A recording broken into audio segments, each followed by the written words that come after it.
What's the best legal structure for your business? This is one of those questions where the answer is, it depends. This video will help you identify whether or not it makes sense to do business as a sole proprietor. As always, it's smart to consult a lawyer who specializes in business entity formation if you have questions or need further guidance. Let's get the most obvious question out of the way. What is sole proprietorship?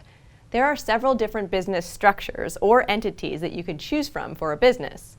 Sole proprietorship is one of them. Other common business structures include partnerships, limited partnerships, C corporations, S corporations, and LLCs, and there are others that vary from state to state. If you haven't paid a fee, filled out a bunch of paperwork, and filed it with a state for one of the other entity types, you are doing business as a sole proprietor. What this means is that you and your business are the same legal entity, and you're probably filing all income and expenses related to the business on your own personal tax return, rather than filing a separate return for the business. Which leads me to the advantages of sole proprietorship. It's super convenient. There's very little paperwork, if any, that you have to file to get started. Of course, you should check your local business office for specific requirements, as they do vary from state to state, particularly as they relate to collecting sales tax. As I mentioned before, income tax filing is a lot simpler as a sole proprietor than if your business entity is separate from you as an individual. Or at least you'll only need to file one tax return rather than one for you, plus one for the business.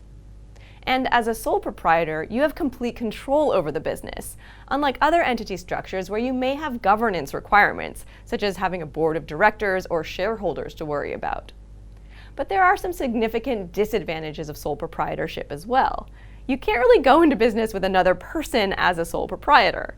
To do that, you'll need to look into another business structure, such as a partnership, a corporation, or an LLC. And as a sole proprietor, you are personally responsible for everything the business does. So if, say, the business racks up some serious debt or gets into legal trouble, that debt or that legal trouble is yours. Your personal assets, including your house, your rainy day funds, are potentially at risk, even if you didn't have anything to do with the mistake. In other words, when you're a sole proprietor, if someone else, such as your employee, does something outrageous while working for your business, you can be held responsible.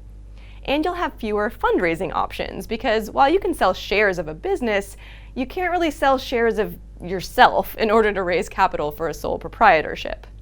If the following statements sound like you, then sole proprietorship might be a good fit. You want to get started right away.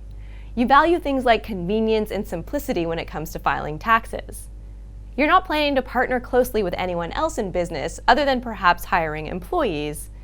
And you're not really worried about being personally liable for any business debt or legal action.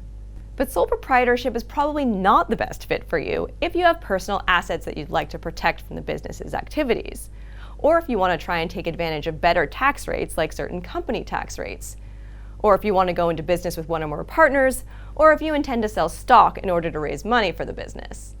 In any of these cases, you'll probably want to consider one of the other business entity types. Thanks for watching, and be sure to check out our other small business guides.